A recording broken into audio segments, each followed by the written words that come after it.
Good evening.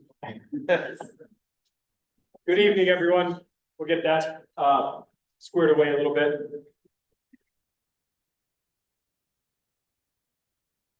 Test.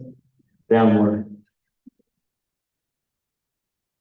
Hello. Test. Much better. Still too loud? Yes, still too loud. Is that better? Same and still too loud.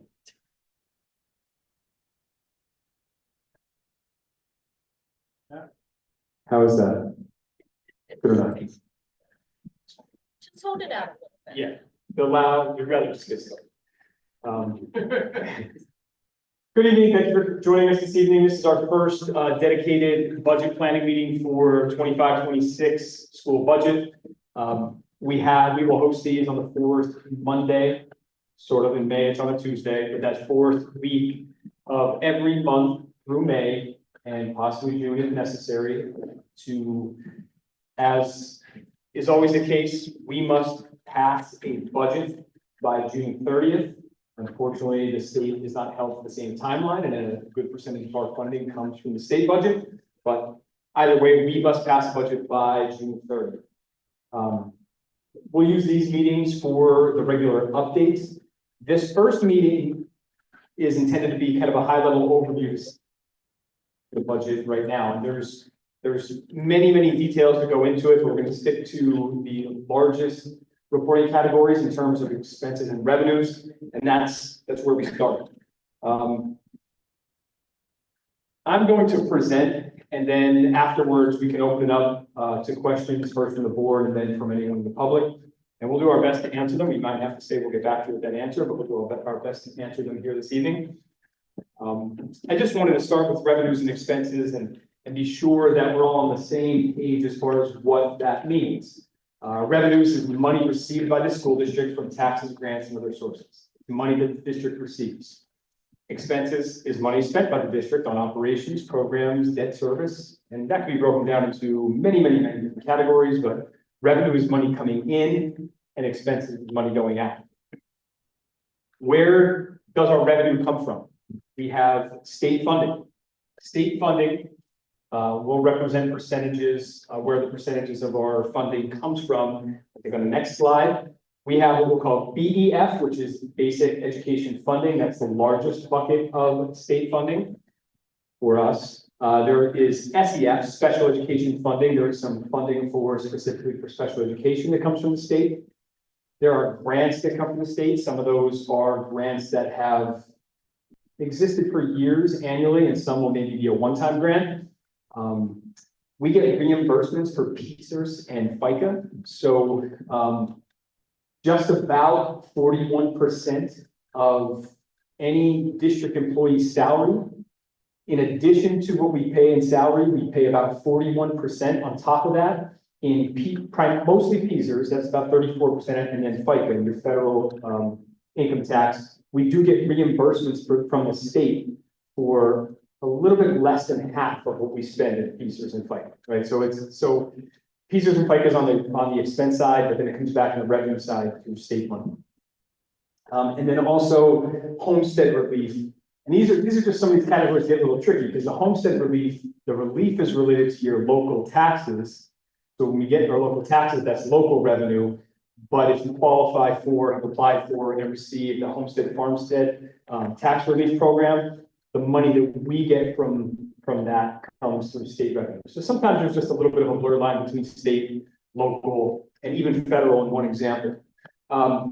Our local funding, which this is the majority of our funding, that is the case for many or most school districts in Pennsylvania.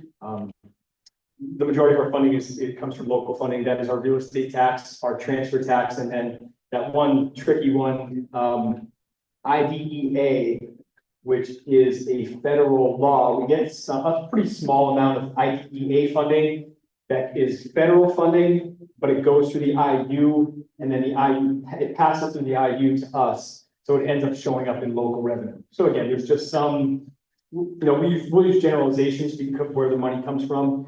But sometimes from a budget code, it might not all add up perfectly to what you see because of these small variations. And then we also have federal revenues, which is Title I, Title II, Title III, and Title IV. In addition to that IDEA funding that's passed through the local. Again, we'll talk a little bit more about that. And then we have other funding, which is really small, other meaning. So we have a general fund, and almost everything we will talk about here today is about general fund. That's our primary revenue and expenses. But we also have some other funds, including like our food services are paid from another account. And it sort of lives separately, but sometimes we get reimbursements from that account because, you know, the general fund pays for something, but it's actually should be coming from food services. So it'll pass through there as well. And that'll show up in other, you know, or potentially sale of assets, which we had a major one this year. So those are that's a background on the revenue and where they come from and sort of how they fit into the whole pie. On the expense side, you know, the majority of our expenses are instructional. The instructional expenses come in the forms of teachers, support staff, administration, supplies, programs, etc. We do have pretty significant operational expenses. You know, we have 4 buildings now that we operate, and between custodial, maintenance, utilities is really the largest of those. You know, we do have operational expenses as well. We do have a pretty large bucket that is charter tuition. That's both brick and mortar and cyber charter tuition. We have always just around 100 students, typically in one of either, or combined, pardon me, in brick and mortar charter and cyber charter. We'll talk a lot about that, more about the cyber charter later in the presentation. And then we also have a pretty big bucket that is debt service. You know, we have for quite a long time, we've always had some debt service. We're paying back on loans that we have taken out over the years for building renovations. And that remains today. We're always, right now, we're hovering a little bit above $2 million a year of our full budget that goes to debt service. So just kind of wanted to set the stage for where our what our revenues and expenses are, where they come from, and where they go. So this is the title page of sorts that as of 2/24/2025, that is today. This is what we're looking at as our, I say starting point, public starting point. We've been monitoring this internally for a long time, but this is sort of our starting point here. If you were paying attention to our regular desks or pay attention to our agendas or our minutes in our board meetings, you'll see that we adopted a preliminary budget last meeting that included a balanced budget, right? It was a balanced budget, meaning our revenues and expenses were equal. We explained at that meeting that this year, because there's so many unknowns, we have 2 different options through Act 1. We can adopt a resolution that says we will not go above the index, the Act 1 index, which is 4% this year for us in Kutztown, and then that's it. The board has the authority to increase taxes up to 4% through the state law that is Act 1 for that year. If we do not adopt that resolution in our situation, we actually rescinded that. It leaves other avenues open if we need to, if the board were to seek those additional options. One, the first one is that we can apply to the state for exceptions to the Act 1 index. We qualify for one exception to the Act 1 index, and that is because of our special education costs. So we can apply to the PDE, or then PDE, Pennsylvania Department of Education, pardon me, can then grant based off our expenses that the board then has the authority to go. It's a little bit more than 1% over that Act 1 index, making it just over 5%. The board would then potentially, we don't have that approval yet, the board would potentially have the authority to go to 5%. Doesn't mean we have to, we just gain that authority. Anything above that would require a yes or no item on the May primary election.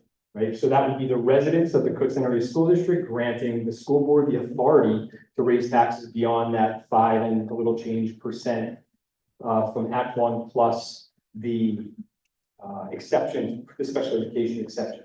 But what you were seeing on our last agenda is that was a balanced budget. So it did not have a $1.9 million deficit. That's because it included a 12, almost 13% tax increase. Okay, that is not a realistic scenario, you know, let's just be honest, but to file that paperwork with the state, you have to do it to a balanced budget. That, that just makes sense. If you're gonna send that paperwork to the state, they want to see what would it actually take on your numbers right now to balance the budget. So, just kind of, again, reviewing all of this. What this represents is revenues, including a full Act 1, which is a maximum of 4% tax increase, which nets us $874,000, 385, based off of today's assessed value, local assessed value. Again, we need to start somewhere in these numbers that we can chip away from and understand what a tax increase below that might be, or what a tax increase above that might be. So we're going to talk about revenues that total 37,842,484, expenditures at 39,784,262, which result in a deficit of 1.9 million.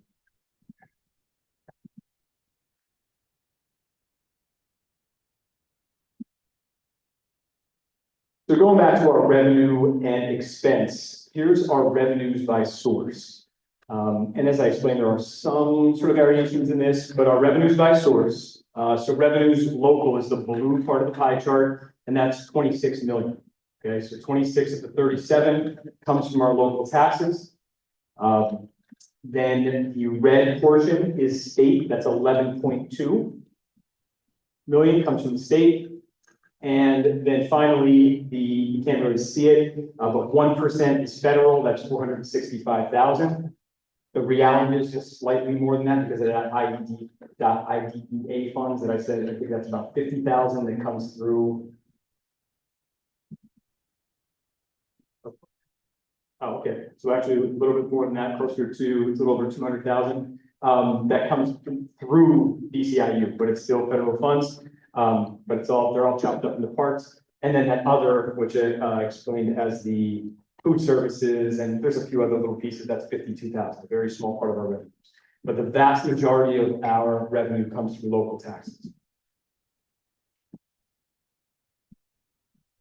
It's difficult to see, but that's 69%, and the state is 30%.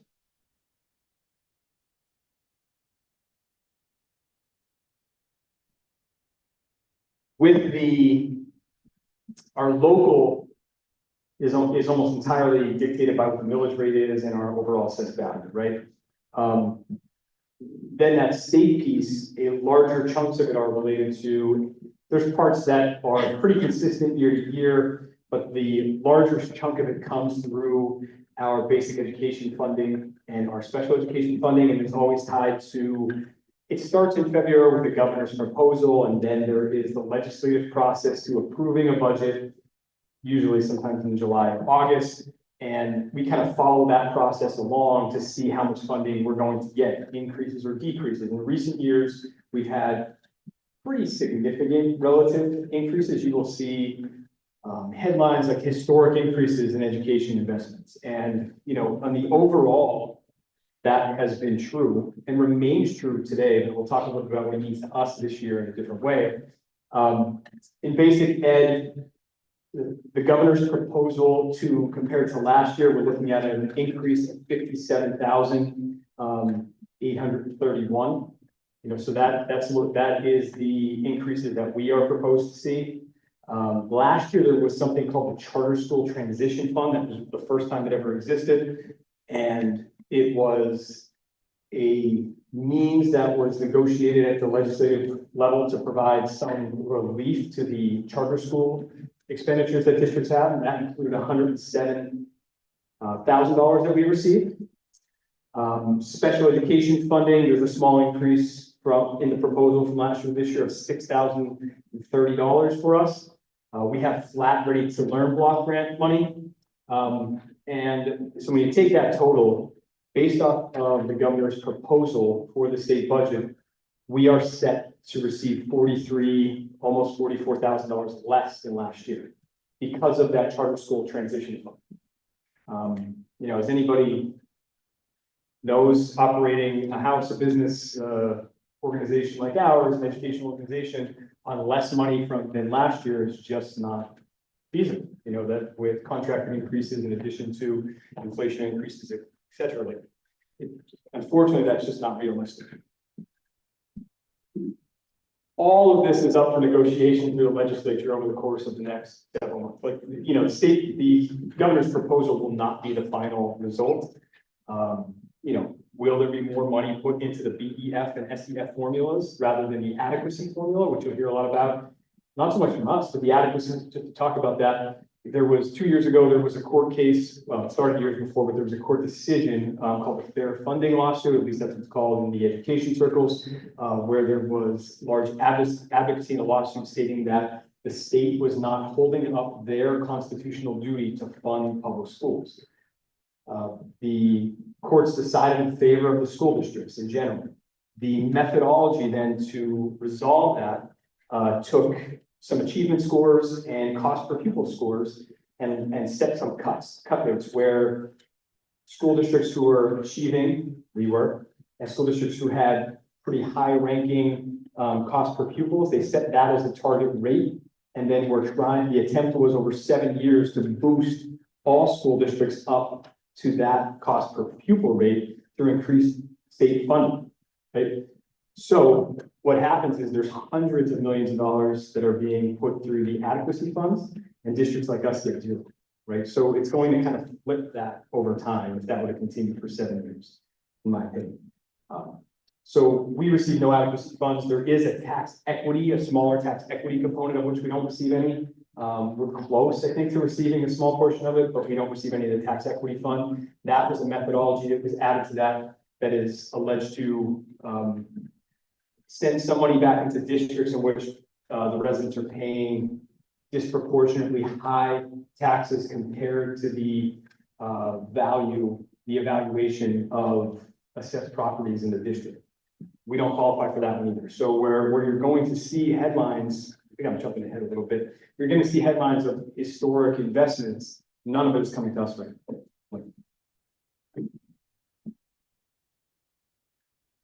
Yeah, sorry, I jumped ahead here a little bit. This is what I was just talking about, headlines to our reality.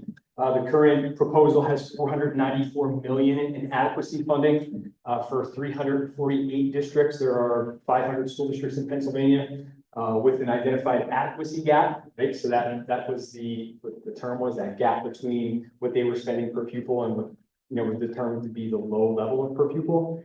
There's 32 million in tax equity funding for the 50 districts with the highest local property tax efforts, and that's tax efforts compared to its local effort. They have a complicated formula for how much tax you're paying compared to what the overall assessed value of the area is per student.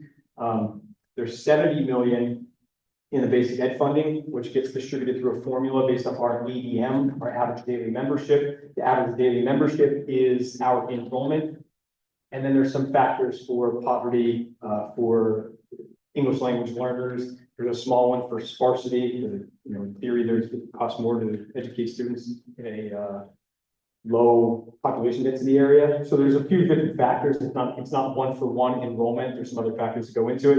And then $40 million increase in special education funding. So, you know, you can do the math there. There is a lot of state money being proposed to put into education, but only 110 million of it is being distributed to all 500 school districts. The rest is related to fair funding and tax equity. So again, at the bottom here, I just reiterate that despite all of that, as you'll see it in headlines, what it means for Kutztown's reality is almost $44,000 less in funding.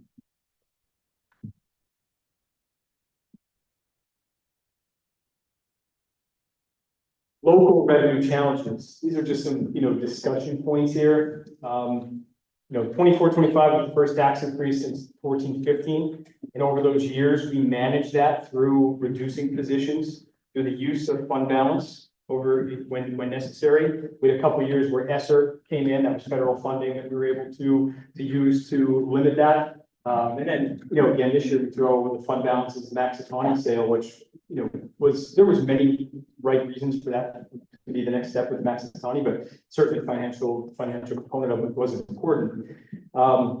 Again, some stuff I don't have there, but just since 2018, the cumulative increase of expenditures in Kutztown is a little over 12%. The cumulative percentage increase in expenditures in Berks County, the average cumulative of all the expenses in Berks County from the other 17 school districts is 22%. The cumulative in the state is 22.5%. So we are 10% below since 2018, the cumulative increase over a 5-year period. And that's, I suspect it's actually even a little more than, like, I would bet it's more than that. That is from 2018 through 2023. That's the last, like, mass data we have from the, that we have everybody's data in that way. But once 24, 25 comes on, 23, 24, 24, 25 come on, it will be even a little bit, be more of a gap in that 10% difference over that time for a cumulative percentage increase. So again, we've done, and all that to be said, it's both sides of the coin. We still rank very, very high in per student expenditure. I mean, and even despite that 10% difference of increase over 5 years, it is really, if you're going to look at districts that rank very high in per student expenditures, districts like us are going to be around the top in that, top quintile, because we are a smaller district that is fairly well resourced in terms of what we have in our local community from an overall assessed value per student. That being said, the overall assessed value over the course of the last 10 years increases on average by about a little bit less than 1% per year. So what does that mean? If you left the same millage rate, how much more revenue you receive? It's typically a little less than 1%. There's been a couple good years of 3%, a couple bad years of negative, but overall it has stayed relatively flat. There was a very small peak in 23, 24. Since then, what has happened is we've had a pretty significant amount of corporate assessment appeals. The common level ratio in Berks County, which essentially is set because when it's to account for the difference in valuation of residential properties versus industrial corporate business properties, everybody kind of knows, that residential property values have been going up. The cost of a house is going up, where, industrial and commercial properties have stayed relatively flat. So that common level ratio is set to account for it, but it can be used to get your tax assessment appealed and reduced through some type of a settlement. So just since 23, 24, assuming flat tax rates from this year, we are receiving $350,000 less of local taxes because of assessment appeals of just a handful of properties. That is a local challenge.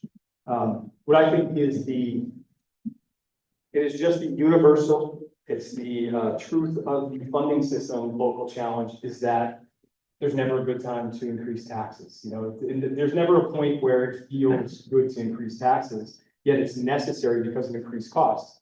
Inflationary costs, or any costs that, again, it's almost an assumption. Costs just go up, they do. I don't think anybody thinks that 5 years from now we're paying less for things than we are now. But as costs go up for residents, they also go up for the district.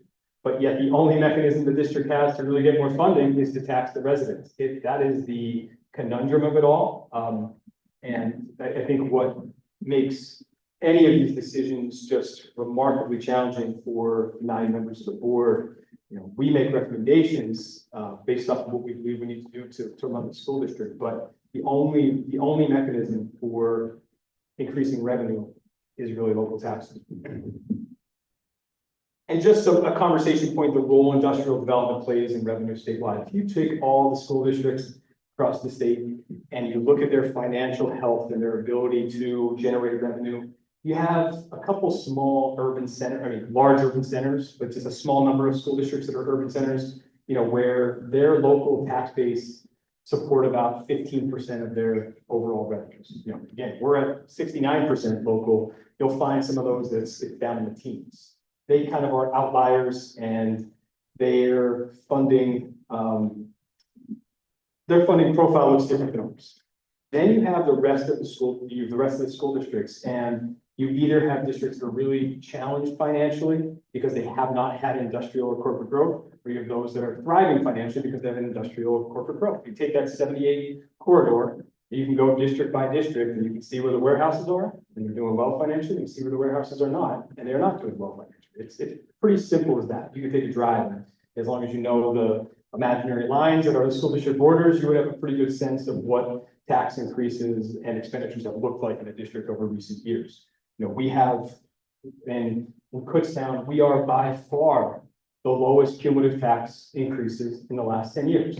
There's one district, except for one district below us, who has actually reduced their taxes in recent years, and it's Hoboken. It's a small district with a lot of resources and a lot of commercial growth. So it's the same story in every community in Pennsylvania. You can go see the profile, and it's pretty obvious. You know, that being said, I completely understand 100% all the opposition to the proposed warehouses in our communities in Maxatawny and Greenwich Township specifically because of the farmland preservation, because of the roads, because of the traffic, the beauty of our area. It makes perfect sense for all those who are opposing it. As a school district leader, that's what will change the financial situation for us. And, that's, as I might be the only person that wants to see a warehouse up every exit that we have, but I do because I just know that would make our jobs a lot easier, make the board's jobs a lot easier, because we would have revenue.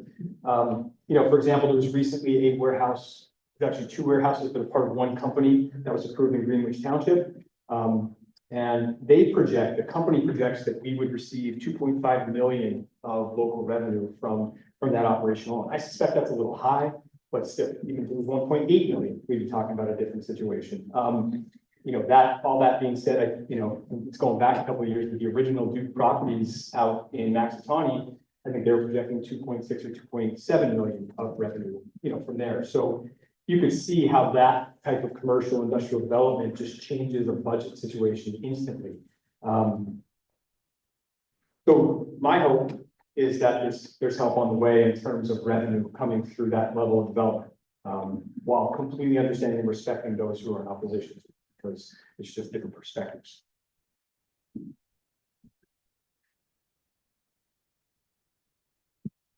Here are our general fund expenditures by category.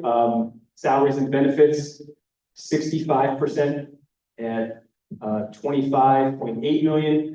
Purchased services is 8.5 million. Supplies is 2 million, and other expenses 3.3 million. But again, most of those come through salary and benefits. And what we'll show on a later slide is something that purchased services is any contracted service. It's when we pay any company to do a service for us. Increasingly in recent years, that's also includes some personnel services. So that the salary and benefits piece in this chart is a little underrepresents the overall cost of our employees, because we do have quite a few that are through contracted services. We pull that out later just so you can see that that's another number. But from a budgeting standpoint and an auditing standpoint, it has to fall under there. If we're not paying an individual, we're paying a company that then pays their employees. So again, the vast majority of our expenditures are in the people who work with our students every day and provide the most value to us every day. But that's just where our expenses are. I say later slide, it's the next slide. Just again, looking at some of these highest level percentage changes and then the dollar amount changes, looking at salaries, just salaries. Again, that is Kutztown area salaries only of our employees. We have a projected increase of 550,000. That equates to a percentage of 4%. That looks like we just applied 4 to it. It's not actually that simple. We have a percentage that we apply to our largest group, which is our teachers group. We have a percentage that is applied to our support staff. Actually, a couple different percentages there. We have an admin percentage there. There's a variety of percentages, and they all just kind of added up to 4%. Or some are higher than that, and some are less than that. Our benefits, which benefits includes obviously health benefits, and other benefits we have, tuition reimbursements, etc. Anything that falls under that benefits package, we are projecting a 7% increase there. The bulk of that, our Berks County Health Consortium this year, health benefits is there's a 10% increase for all member districts. So again, the others we are projecting to go up much less than that, but that's what's drawing that down to a 7% overall and $752,000 change. Contract personnel services, again, this is personnel that doesn't fall on that salary and benefits part of the pie charts under contracted service, but these are personnel, again, represents 1.1 million. We have a 3% change represented in there. Those are contracted through the different employee agencies or contracted providers that we have, and that total represents 37,000. So again, you start looking at a number like 1.9 million. How does it get that high? Well, right there, and you have 1.3 million of increases in salary and benefits, which just falls in line with that same theory that most of our costs go into the people that we have. So this all assumes level staffing as of where we are today. It's a level staffing for next year. So there's no staffing changes represented in these numbers.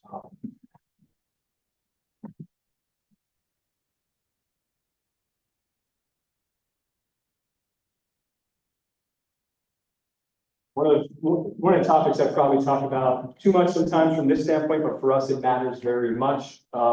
There is a proposal, so there's a little bit of, and I'm not going to say sleight of hand, but where I shared the governor's proposal, so there was a transition fund. It was titled the transition fund for a reason that we had last year. We got 107,000 from. He is not recommending, the governor, that they fund it this year, but he is recommending a flat rate for regular education students at cyber charter schools, knowing that that would get us way more than that 107,000. So hence strategically being called the transition fund, to leave the assumption that there was a transition to something else, and then to make this proposal. That's goal number one, the proposed discontinuation of the charter school transition line, a new cyber reform proposal establishing a statewide base cyber charter tuition of 8,000 per student, and that's regular education student. There's still a differential for special education, and I'll break down those numbers for you in a moment. But that's the proposal. If adopted, school districts across, again, of the 500 school districts, they would realize a net savings of 278 million annually. So again, when you're looking at big numbers, we showed a whole bunch of big numbers on the money being proposed to put into the budget. This would also be money that districts would have, but it actually comes from their expenditure side.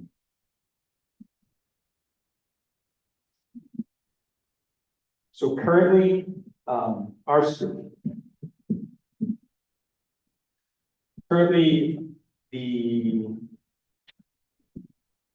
this is what the reform proposal will look like from an impact from us.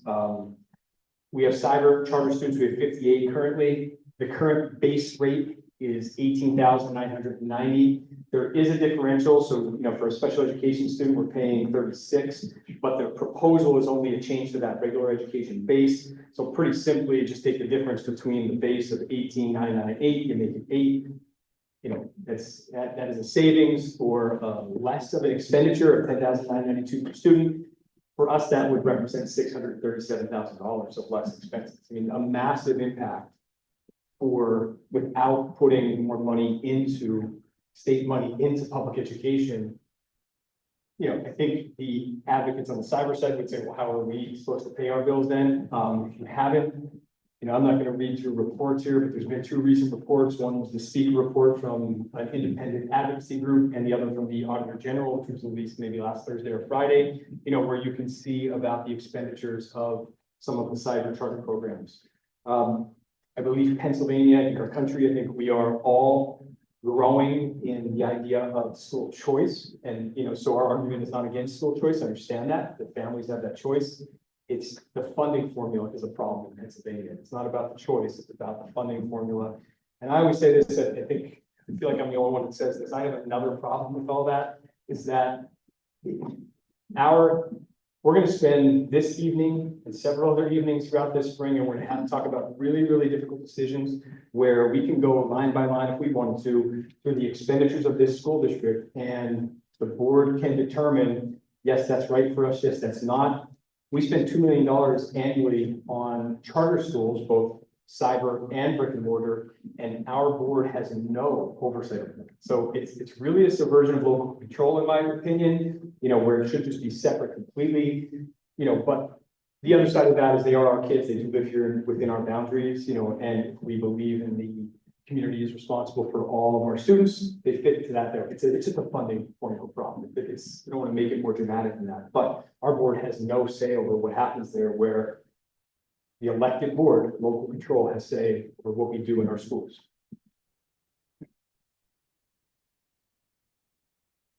And just, this might be obvious, I didn't say it, so I should call it out, is any savings from a potential reform are not included in that budget right now, those numbers that we have right now, because we don't know if that's going to happen. And timeline wise, June 30th is our deadline. The state has a theoretical deadline of June 30th. They have never in my career, passed the budget by June 30th. This piece could happen, the intent, you can tell by the governor putting it as part of his overall education funding, is that it would be passed as part of an omnibus bill that is passed with the budget. It always has some pieces to education, but in theory, this could happen tomorrow. It could happen with the budget. It could not happen until October. It could never happen, so we just don't know that, but that would require a legislative action. If I'm not mistaken, every school district pays a different amount per student, right? We do, because it's based off of your overall expenses. So every school district does pay a slightly different amount. So again, your amount goes up every year because your costs go up every year. So it is different, but it's based off of what you do spend. So I mean, there's a logic to it. It's just when it started, there wasn't as much choice. There weren't as many schools. There weren't as many students. So it had a small impact. It's just grown so dramatically over the last 10 to 15 years that it became a major budgetary issue for every school district in Pennsylvania.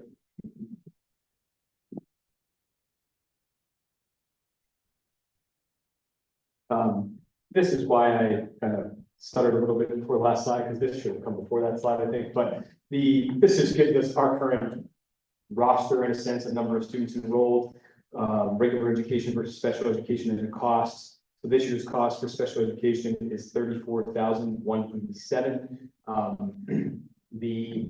For brick and mortar, you'll see a different number for the cost per pupil for the cyber charter, and that is because as of January 1st, they changed the calculation in district's favor, where it used to be based, you take all the expenses of special education, and ultimately you would divide them by 16 at that time. 16 was at the time an average percentage of students who are identified as special education in the state. What they changed now is you divide it by the 3-year average of your actual percentage, which our percentage is around 21, 22%. So that reduces the cost per pupil. But what you see 29, it didn't reduce it quite as much because it only represents half of a year because it didn't go into effect on January 1st. So again, we will have a slightly reduced expenditure next year for students, but it is, it's marginal compared to what true reform would do. So you'll see our cyber charter numbers are pretty well in line with the standard range of other school districts. We do have a larger percentage of students who are enrolled in brick and mortar charters than many do. And a lot of that is just because of proximity. We must, per law, to a brick and mortar school, transport a student to any school that is within a district, which is closest border is within 10 miles of our district. So at any point of our entire border, if a charter school, the district that a charter school is enrolled in is within 10 miles of ours, we transport, so it just provides a little bit of extra choice because of our location. We have the Lehigh Valley, and our largest sending brick and mortar charter school is Circle of Seasons, and has been for a long time in northwestern Lehigh. So we share a border. There's no miles between our border and them. But again, there's no conversation about changing that formula for brick and mortar. Again, brick and mortar, they're operating buildings just like us. The cyber charter, when you read the Auditor General's report, they spent a lot of money buying buildings in recent years, but that's not really what their model is based off of. So off my soapbox for that, but if you get a chance to talk to any of your legislators, Senator Schwank, Representative Barton, they're very well aware of the issue, but hearing from you, will always help because it is a funding issue that, when we equate those potential savings to, we can equate them to percentage of millage increases later, and it's very, very significant.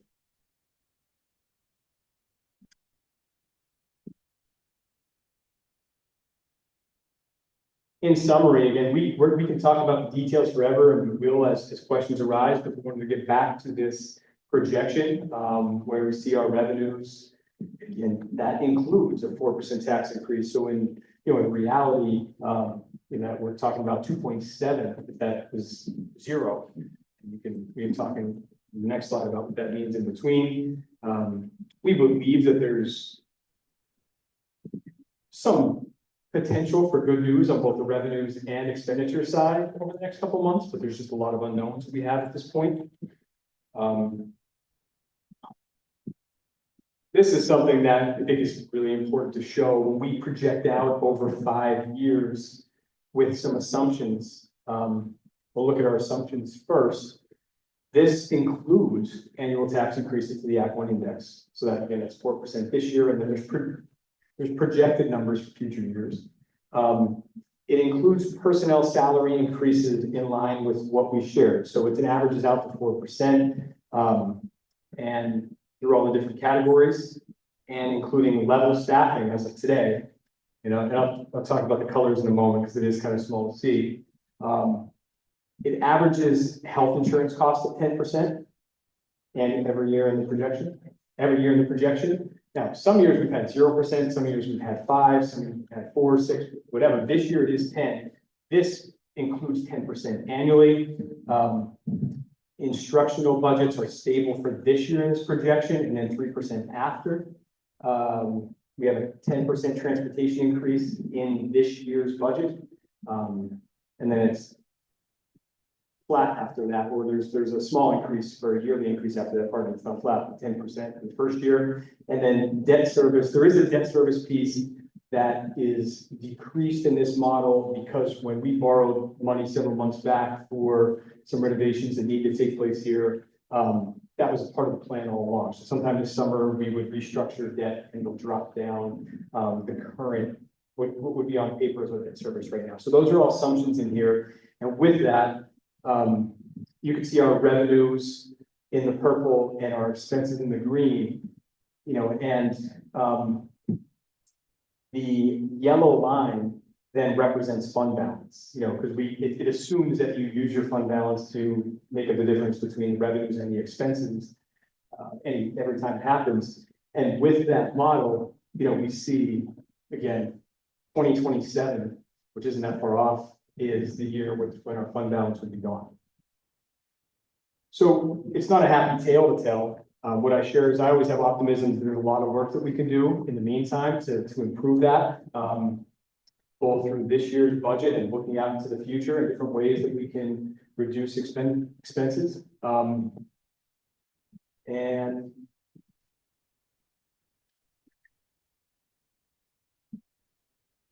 this is a chart we added all the way up to that 12.92 because that's what was on the preliminary budget. We usually don't go that high. Usually stops at what the index is, but just so you understand what percentage, sometimes you'll hear it referred to more in mills. I tend to talk percentage just because that's what was given to us from the Act 1 numbers. What does a percent represent in terms of additional revenue based off, again, today's assessed value? If the assessed value goes up significantly because of some kind of development, that changes those numbers completely.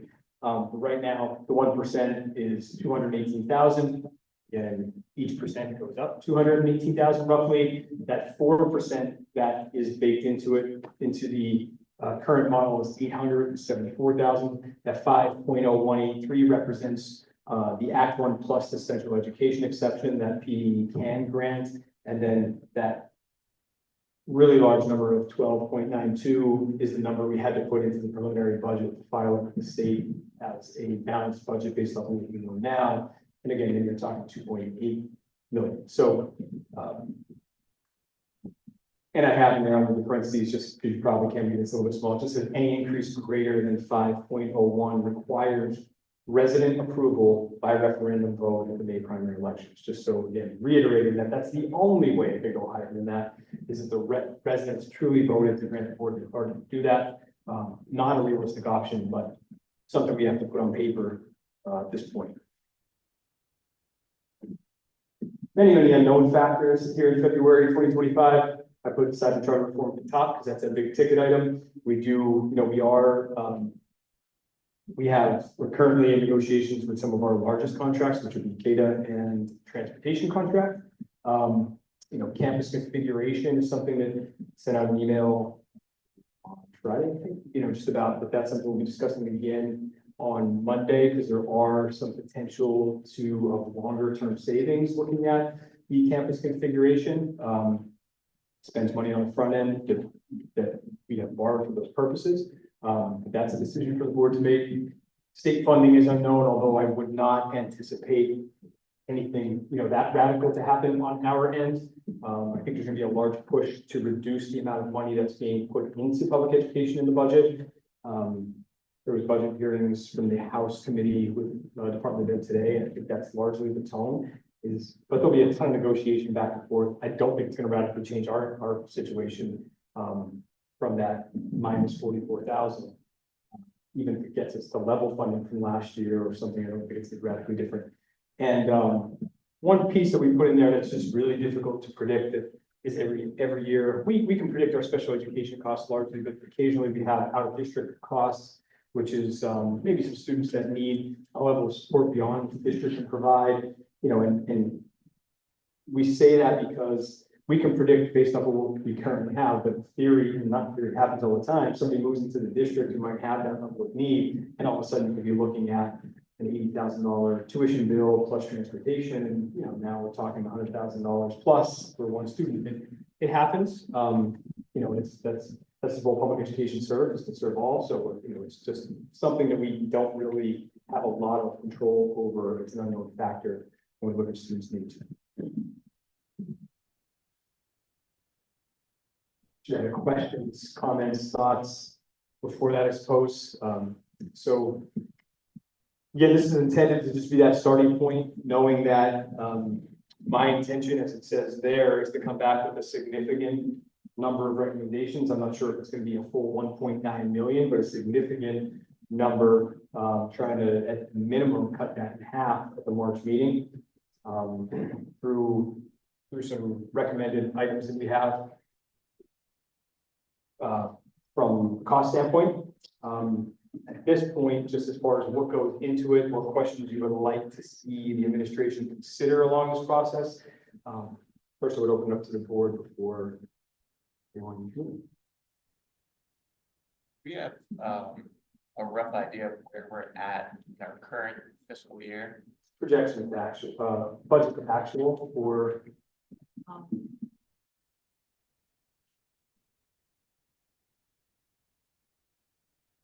Sure, another question in the meantime?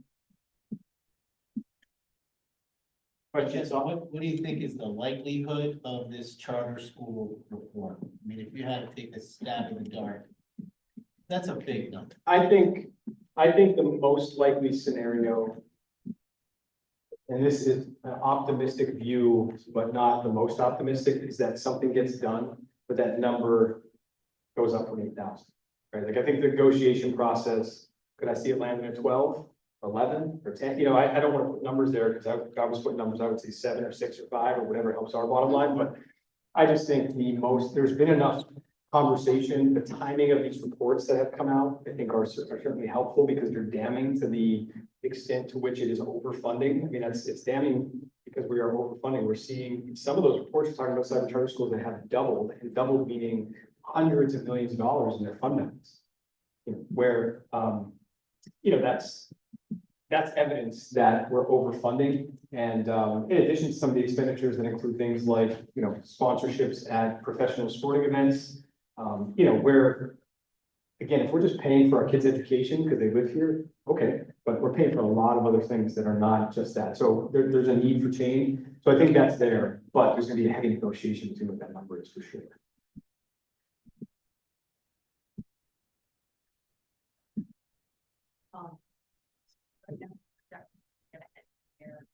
Positive note of about 400,000.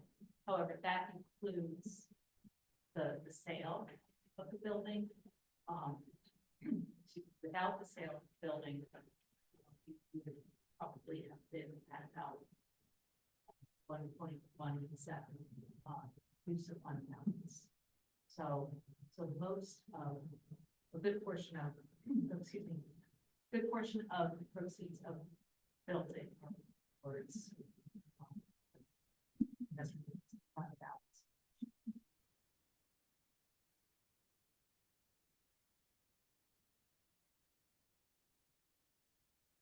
Other questions, thoughts?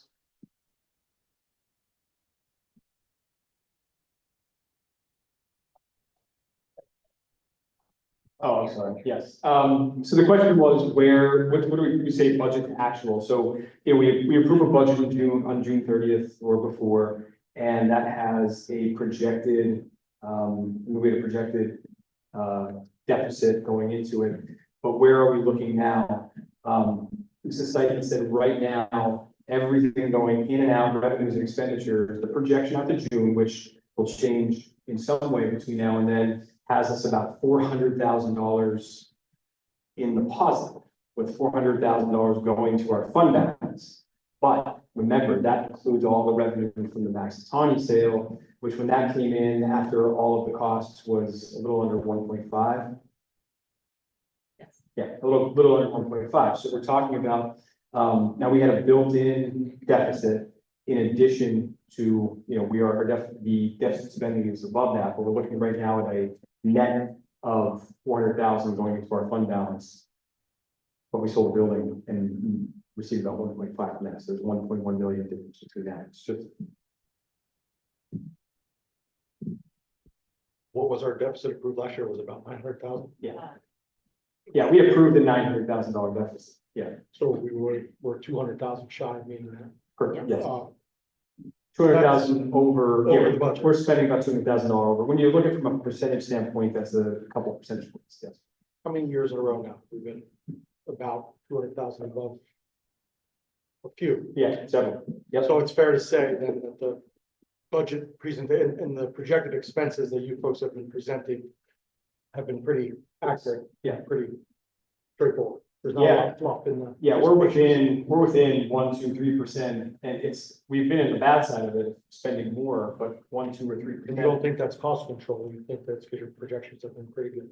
I think, yeah, I mean, we could show that through, like I said, we could show that we have a more than 5 years, but I'm calling out 5 years of increasing by more than 1%, between 1% and 2% less than the average across the state. And then we're staying within a percent or two of that number in our expenditures. So I think our projections are accurate, and we are also, this process every spring is grueling, where it's a grueling process to get us down. I'm talking about $44,000 in the red on state funding. I know that many school districts across the state don't even look at their state. They build that in as a cushion. They don't even look at their increases in state funding. When they get increases, they don't even put it into their budget on the revenue side, because they look at that as a cushion. The charge here, and I think it's been the right charge again. When you go back 10, 15 years and our cost per pupil was skyrocketing. Now, some of that was because the denominator was going down because the students were, student decline going back to 2012-ish. And we have slowly been bringing that number closer to our peers through very efficient budgeting. We are down. FTE is, we just wrote a bunch of acronyms, but that's full-time equivalent in teachers. We have 10 less teachers now and at 117 than we did when I started here, Chris. And that's just every year we evaluate. There's a little bump in that COVID year where we had to hire a few extra people, but if you just look at it longitudinally, we are reducing staff every single year because that's where our expenses are, and we need to. So, Well, our expenses are, you're projecting right now an increase of 1.34 million in total personnel expenses. And yet on a yearly basis, this board only has the ability to raise 800,000. right. If I may add, where I said that we look like we're gonna be over budget by a little over 200,000, because of the bond issue that we had this year, we had an additional bond interest payment of 210,000. So while there were a lot of ins and outs of revenue and revenue going over and some expenses going over, that pretty much makes up for the net difference. So most years I put up a table here that says, well, if you went to the grocery store and you wanted to spend 300, you spent 305. That's about the difference between where we are and our projection to our actual. This year, it's like 305 cents, not $5, the difference, except a decision was made to borrow money so that we can take care of some of the things that need to be taken care of here, again, we have end of life heating and ventilation systems in a couple of our buildings, and they just cost us more to maintain every year. It's really, and that you could speak to anybody and say, okay, call out somebody to come work on your HVAC system, and those numbers are going up every year too. It's not just us, it's everyone. So, but the unfortunate part is our only place to get revenue from the same people whose costs are going up in their homes. We've talked, a lot from the advocacy side that it's probably time to really just look at a new funding system, but there's so much fear related to it because how do you run business in the first couple of years of projecting an unknown system? That's just really the challenge, and yet we don't have what we're playing. What we would be playing a guessing game with is students' education. It's too vital. It's too precious to upset that current funding system. So that's the unfortunate piece, is that I think in many communities, there are many communities across states like us that the overall funding of public education right now, it worked at one time, is not working. But also we're in this position now because the school district did not have any tax increases for Yep. a 10-year time period. Mhm. So, Absolutely. yes, so if we had that cumulative, on track to, index increase every single year for the last 10 years, We could play it out. It's not even that. I think if we were raising taxes 1% every year, we would be in a completely different financial situation. It's just, in the moment, I look back at those conversations with all those boards, and they would look at our cost per pupil and they would say, our enrollments, how do we raise taxes now? It's just a really difficult question every year.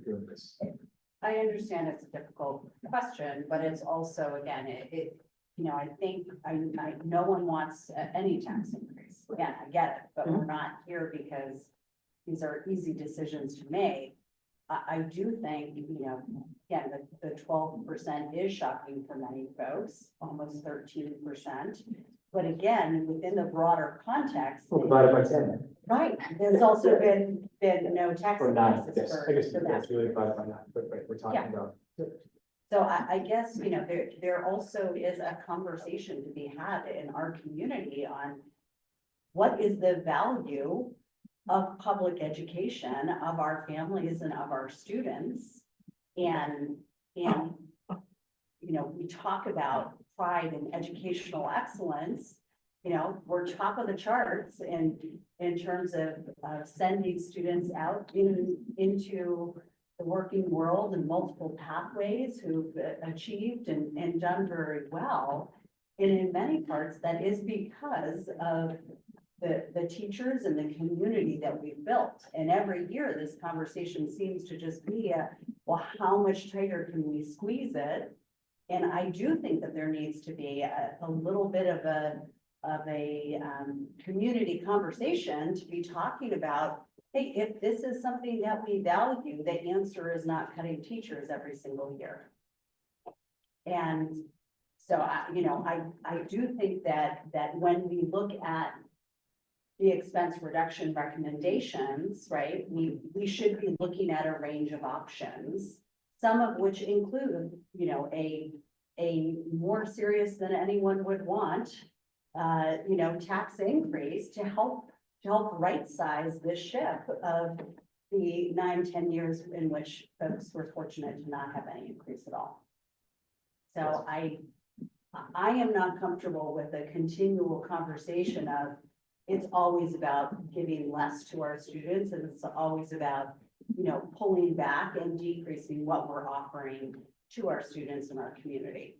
Because, I personally benefited from having an excellent Kutztown education because consistently year after year, my grandparents, my parents shouldered the burden of a reasonable tax increase over time. And sadly, we've not seen that happen. And so now we're talking about putting on the shoulders of our kids, you know, the pain of a lesser education and less support, less teachers, et cetera, because we've not taken that fiscal responsibility as a community seriously for 10 years. Yeah, and I mean, you're 100% correct, that just, we know the real story would happen is the population decline. And then there, you know, so you went through a 3, 4 to 6 year period where reducing made sense, right? Because of just many less students, and it just became the norm. And I mean, that's the truth of what happened. We all know that. I think most know that if you know a little bit of the history of it. And here we're kind of on the backside of that, what the curve and what the impact is. So, agree with you 100%. I don't think you'll find many school districts around that have a greater sense of community pride about what the district can provide for their students. I mean, you know, there's a Friday night, how many people? 520 coming for the Kaufman chicken barbecue, and I think KASD is a great example because of just the level of support that there is in the district, because it hits so many great levels. It's not like a one sports team, it's massive program wide. When there's a call for support and or a tradition of support, I guess is what that is. When we think of the KASD dinner and some of the iterations over the years, it's just one example of what great pride there is. And I mean, I think your point is well taken, that the conversation is always, I feel like it's always my job to talk about what can we reduce. But I do think we do. We need a true range of options, right? Because again, there are people who reach out to me and say, I'm willing to take on a tax increase, because again, I want a positive and increasing education for students. So again, I understand on a personal budget level, it is difficult for some. It is also for some welcome and an open conversation. So I don't want to be painting these broad brushes of no one is willing to have a tax increase or no one is willing to take on a little bit more, because that's just not true. So let's see a true range of options so that we can really evaluate and look at them and get input from our community on what we truly value. Yes, we'll be doing that. Part of it. I'm not sure we're getting the whole way there. Can I just ask for clarification? When you say a range of options, are you suggesting that we should be considering taking it to a referendum above the 4%? I think we need to consider that as an option. Yes.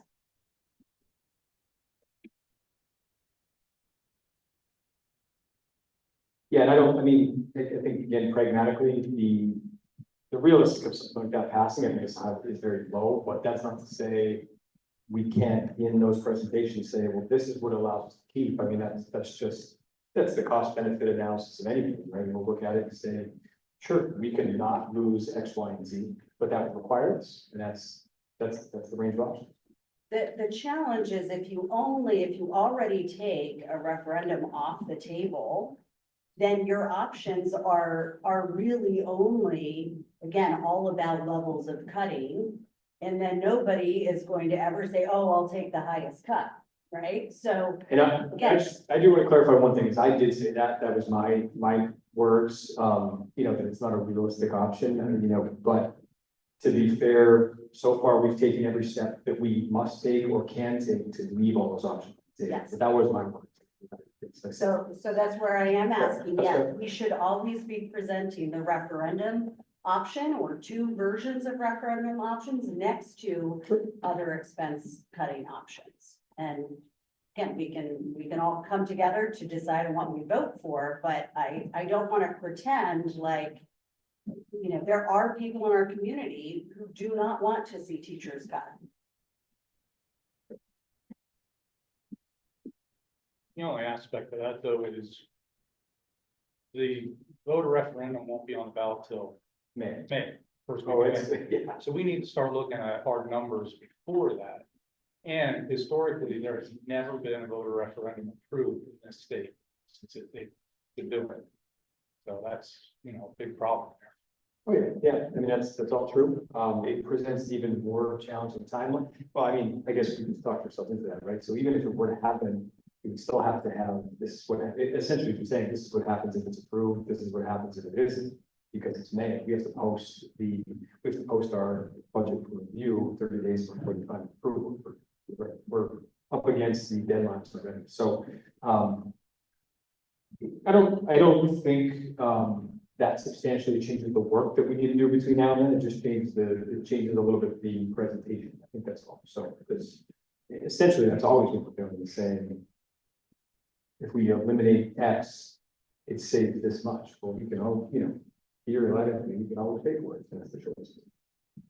I think the other thing, reflecting back on last year, you know, we were talking about increasing taxes up to the index, and then at the very last minute, in the very last meeting, right, you know, it came back to, oh no, you cut back from there. And I think that that really is a strong disservice to the community, because they didn't actually have any meaningful heads up that that is something that was being evaluated or considered by the board.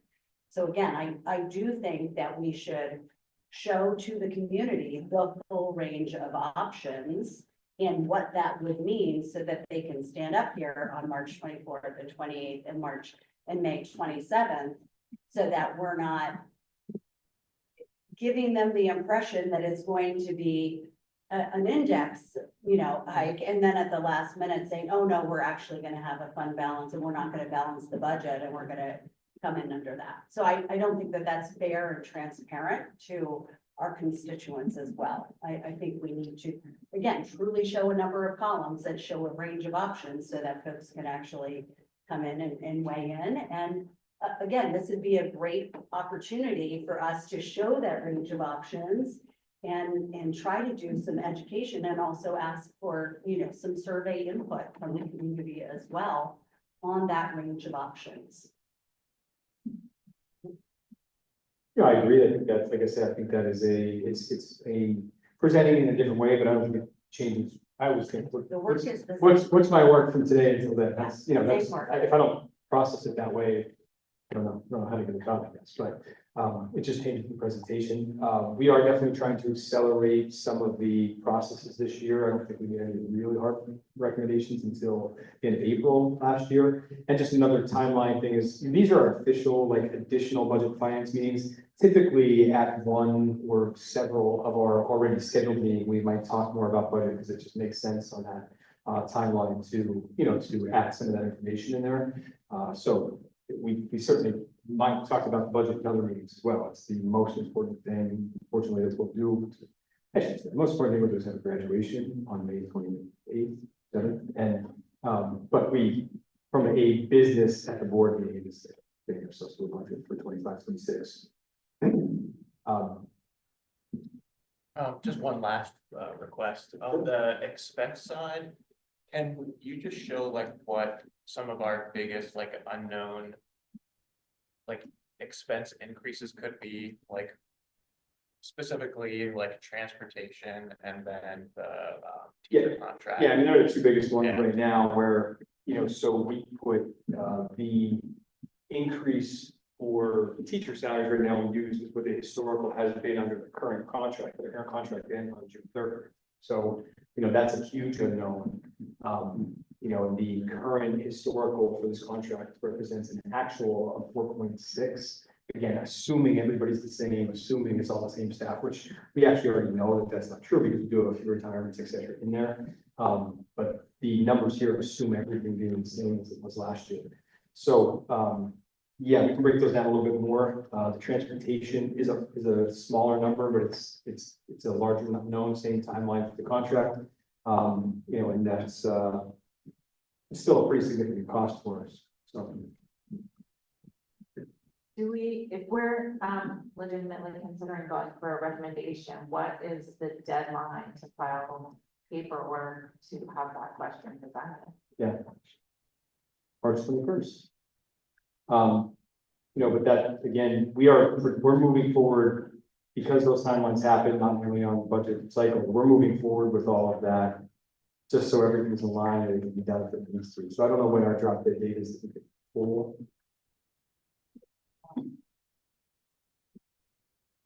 Our next meeting, we have to notify March 21st, unless we're told not to do that, to notify that we're just gonna continue doing it, even if, you know, right up until the last moment that we don't have. To. So, we're just gonna keep that option open, because that's the only way to maintain an option, which I would, you know, really answer. Anything else from board members, or anything from community members or guests to this evening, questions, thoughts?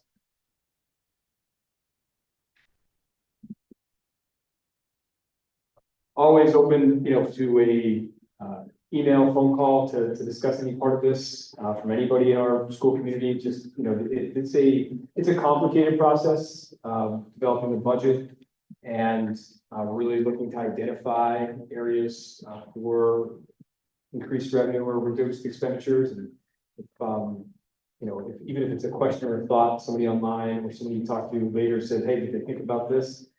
I'd like to say we probably have, but never know, maybe we haven't. So I would always be open to that email or phone call to just discuss it, because even if maybe there's a third idea that generates out of something that we've already thought about and you have, it's something between. So I appreciate any feedback or questions from community members anytime. Thank you, Christian. Since there's no other questions, we have a motion to adjourn. So moved. Second? We have anybody on? Okay, all in favor? Aye.